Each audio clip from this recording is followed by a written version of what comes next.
who plans out everything the night before, but then loses all motivation the next morning. So first and foremost, I want to give props to this person for planning out their day the night before. I think that is an excellent habit to get into. It's what I do in my daily schedule, and I think it creates a nice separation between your planning mode and your doing mode. And at least in my case, when I wake up, it makes me feel a little bit beholden to my past self, and that helps me actually do what I plan to do. With that being said though, let's get into some solutions for this problem. And the first idea I have for you today goes back to that disparity between the different daily schedules of famous authors. If your current daily schedule isn't working for you, try changing it up. You see, I think there are two different kinds of people, and hence there are two solutions for how to structure your day. On one hand, you have people who do their best work first thing in the morning. These are the people like Hemingway and Murakami, the people who can just basically roll out of bed and get straight to work on the hardest task of the day. And if you think you're that kind of a person, or maybe you don't know and you want to do an experiment, try putting the most difficult task on your daily plan first and then tackle that right when you wake up in the morning. And if at first glance you don't really know what your most challenging task is, take a look at your daily plan and ask yourself, which of these tasks do I have the most resistance to starting? As the author Steven Pressfield put it in his excellent book, The War of Art,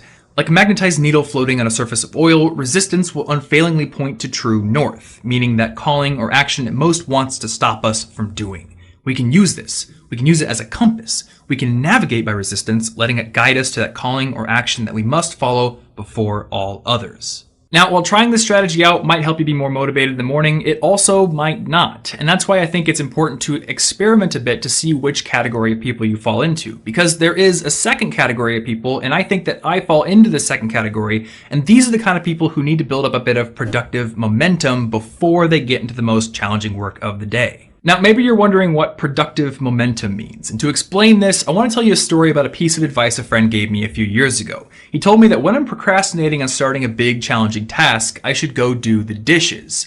And the reason for that is that dishes are a chore, they are work, but they're what he called low-level work. Doing the dishes is not a cognitively demanding task, which means there's not a whole lot of mental resistance to starting them. But once you get into the flow of doing them, or really any other kind of chore or low-level task, you start to build up some productive momentum. You get your brain into work mode, and that momentum can carry you into that more challenging task that you were procrastinating on earlier. So if you're not the kind of person who can start doing your most challenging work first thing in the morning, I think you should try to integrate that process of building productive momentum right into your daily schedule. And you do that by building a morning routine. Now, we'll definitely talk more about morning routines in the future, and I'll be sharing mine with you in detail, but to get you started, if you don't have a morning routine right now, sit down with a piece of paper and create a list of 3 to 5 habits that you'll do when you wake up first thing in the morning. And these things can be easy, but the key is that they start to build up some of that productive momentum and get you ready for the day. So they can be things like meditating, cooking breakfast, going for a walk, or going to the gym, really anything that kind of gets you in a productive mindset. Now, whether you're that kind of person who can roll out of bed and start working right away, or you're the kind of person who needs a morning routine, I do have a couple more ideas that you can try out as well. First off, if you don't tend to get all the things in your daily plan done each and every day, try putting fewer things on that plan in the first place. There's a concept that's talked about in books like Getting Results the Agile Way and the Productivity Project called the Rule of 3. And this concept advises boiling your daily task list down to the 3 most important items that must be done and nothing else. Now, I don't think there's anything particularly special about the number 3, but I do like this concept because it's focused on helping you narrow that gap between what you plan to do and what you execute on. Because if you're constantly maintaining this gap,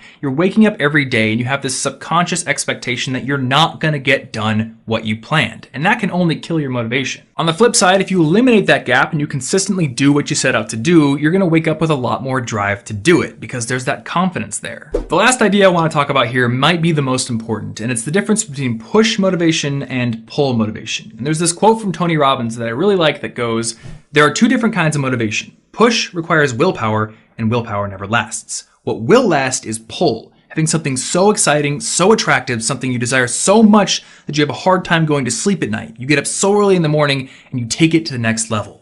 I wanted to include this quote because, at least on an idea level, I absolutely agree with it. And I think that it does play a large part in why people like Murakami and Hemingway got up and worked so hard first thing in the morning. They had this overbearing idea just pulling at them and making them want to do nothing else. But I also think that that was their personality, and that there are other authors out there, other people in different fields who work in different ways. And I'm also a bit of a realistic person because I know you might be in school, or you might be in a job right now, or you might be in that part of your journey where you're kind of just having to embrace the grind and there's not a whole lot of passion in what you do, but it's still a necessary part of the process. And if you do happen to be in that situation where you just don't have something pulling at every fiber of your being and making you want to work 25 hours a day, you don't have to wait for that thing to show up to gain motivation to work in the morning. I think you can gain some of the benefits of that idea by simply building something smaller that does pull you in maybe a weaker but still significant way into your morning routine. So in addition to those habits that help you build that productive momentum, I think you should also have something that you truly look forward to doing when you wake up in the morning. And it can be really small. For me, one of my favorite things to do in the morning is to just go outside for a short walk and listen to a podcast or an audiobook. And that might sound mundane to some people, but it did make me look forward to starting my day, and that raises my overall motivation level to get into my work.